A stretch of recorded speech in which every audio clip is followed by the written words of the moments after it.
Bismillahirrahmanirrahim. Saudara-saudaraku muslimin dan muslimat rahimani wa rahimakumullah, saya menarik untuk menjawab tentang kelompok yang dinamakan sebagai kelompok Wahabi. Ya. Pertama, di dalam kita menilai seseorang, kita harus menggunakan penilaian yang adil. Penilaian yang adil. Karena segala sesuatu yang kita ucapkan itu semuanya akan dimintai pertanggungjawaban di hadapan Allah Subhanahu wa taala kelak di yaumul qiyamah. Allah Subhanahu wa taala mengatakan dalam Al-Qur'anul Karim, "Alladzina yu'dzunal mu'minina wal mu'minat bighairi maktasabu faqad ihtamalu buhtanan wa itsman mubinan." Dan orang-orang yang mereka menyakiti mukminin dan mukminat, menuduh mereka apa yang tidak pernah mereka lakukan, menuduh apa yang tidak pernah mereka ucapkan, maka sungguh dia akan membawa dosa yang sangat besar di sisi Allah Subhanahu wa taala. Dan Nabi sallallahu alaihi wasallam telah menyebutkan dalam hadis-hadisnya sangat banyak. Di antaranya kata Nabi sallallahu alaihi wasallam, "Innal 'abda la yatakallam bi kalimatin."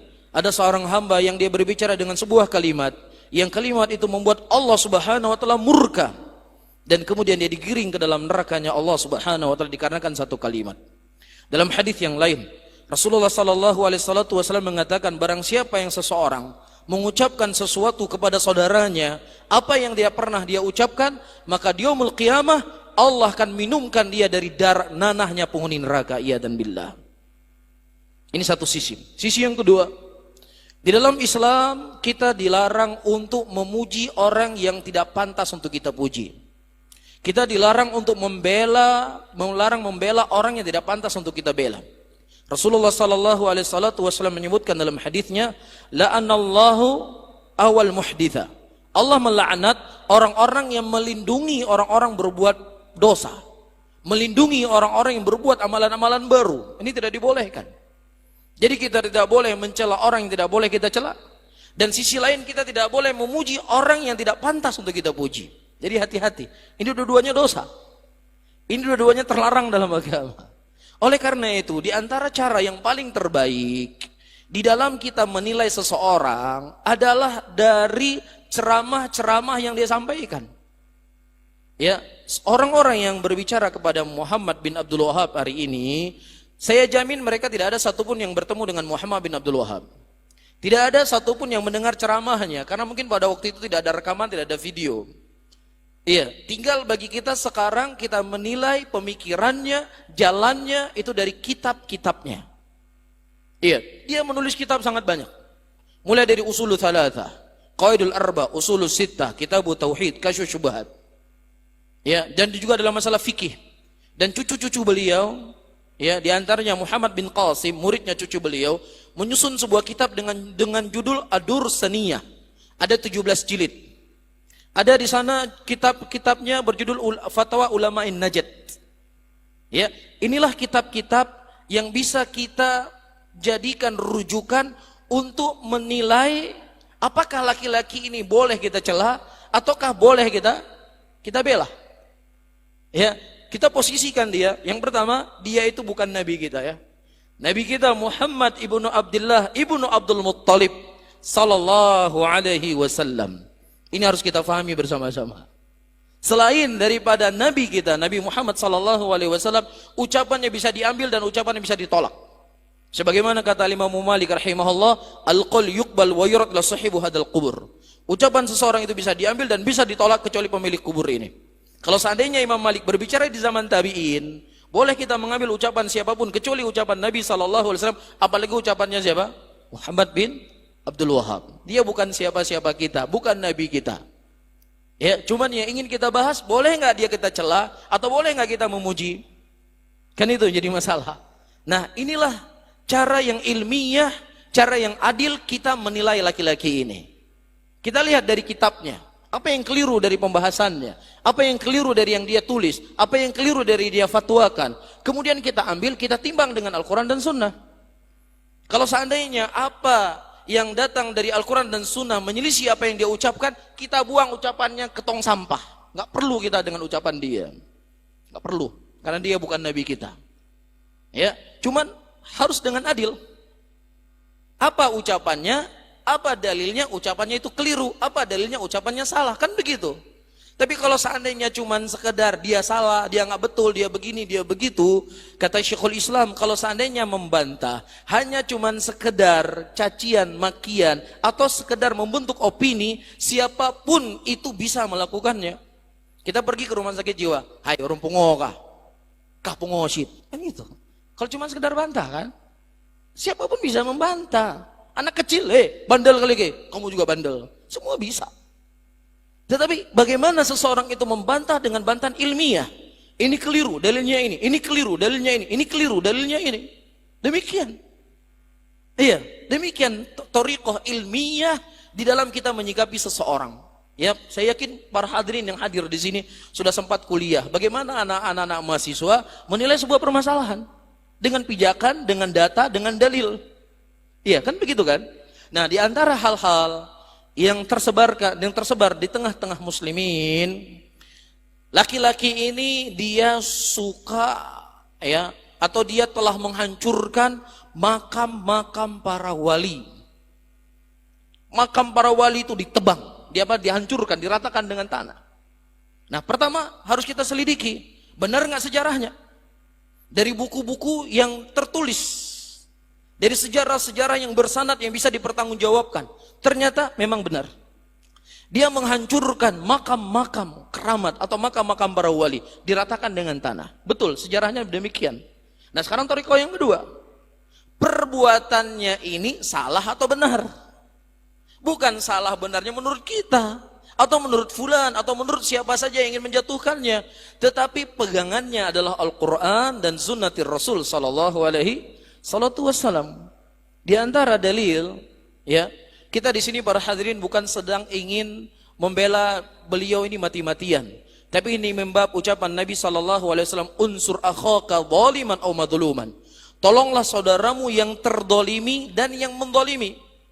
Para sahabat bertanya, ya Rasulullah, kami faham orang yang didolimi itu kita tolong, tapi bagaimana caranya menolong orang yang mendolimi? Pertanyaan yang cukup wajar ya dari sahabat Rasulullah. Kemudian Nabi SAW mengatakan, menolong orang yang mendolimi, engkau pegang tangannya, engkau larang dia untuk tidak berbuat lagi perbuatan zalim. Itu caranya. Jadi kita menyampaikan hal yang seperti ini agar bagaimana saudara-saudara kita muslimin yang mungkin keliru atau mungkin salah faham, mudah-mudahan bisa mengambil manfaat dari apa yang kita sampaikan. Jelas ya, cuman saya tegaskan kembali, dia bukan nabi kita. Itu yang terpenting. Itu yang terpenting. Iya. Datang hadis dari Ali bin Abi Thalib radhiyallahu taala anhu, dan hadisnya sudah sering kita sampaikan. Iya, sangat sering. Kata Ali bin Abi Thalib radhiyallahu taala anhu, "Ya Abul Hayyaj, hal tuhibbu an ab'athuka bima ba'athani Nabi sallallahu alaihi wasallam, ma min qubrin musyrifin illa sawaitahu." Wahai Abu Hayyaj, apakah engkau ingin aku mengutus engkau dengan sebuah tugas yang Rasulullah dulu juga pernah mengutusku? Apa itu? Tidak ada kuburan yang ditinggikan kecuali engkau ratakan dengan tanah. Ali diutus oleh Rasulullah dengan tugas ini, dan kemudian beliau memerintahkan juga siapa? Abu Hayyaj untuk bertugas dengan tugas yang beliau dulu pernah bertugas. Iya, yang kedua. Di zaman Nabi sallallahu alaihi wasallam ada sebuah pohon. Ya, ada sebuah pohon. Pohon itu dijadikan oleh Rasulullah untuk membaiat sahabatnya. Dikenal dengan bai'atur ridwan. Iya. Dan Allah khobarkan dalam Al-Quran pohon itu. Laqad radiyallahu 'anil mu'minin id yubai'unaka tahta syajarati. Allah telah ridha kepada kaum mukminin ketika mereka membaiatmu di sebuah pohon. Disebutkan dalam Al-Quran pohonnya. Kita bisa bayangkan kalau seandainya ada pohon di Aceh, disebutkan dalam Al-Quran. Berdiri Nabi di situ. Para sahabat juga berdiri di situ. Gimana kira-kira akan terjadi? Mungkin akan dipugar, dilestarikan sampai detik ini mungkin. Dan itu subhanallah di zamannya Umar sudah mulai. Itu di kota Madinah, di kota hijrahnya Rasulullah sudah mulai. Orang-orang sudah mulai beriktikaf di situ. Sudah mulai mereka datangi pohon itu, nyo pohon pastina kelebihan pohonnya. Rasulullah dulu berdiri di sini. Allah menyebutkan dalam Al-Quran. Sudah mulai hati manusia. Dengan kecerdasan dan kefakihan Umar bin Khattab radhiyallahu taala anhu, beliau menebang pohon itu sampai ke akar-akarnya, tidak meninggalkan sisa.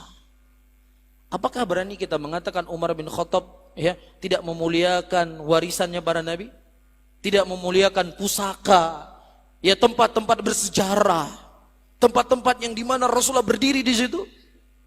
Berani kita mengatakan demikian? Siapa yang berani? Tentunya orang-orang yang mencintai para sahabat nggak berani akan mengucapkan ucapan seperti ini. Tapi itu yang dilakukan oleh Umar bin Khattab.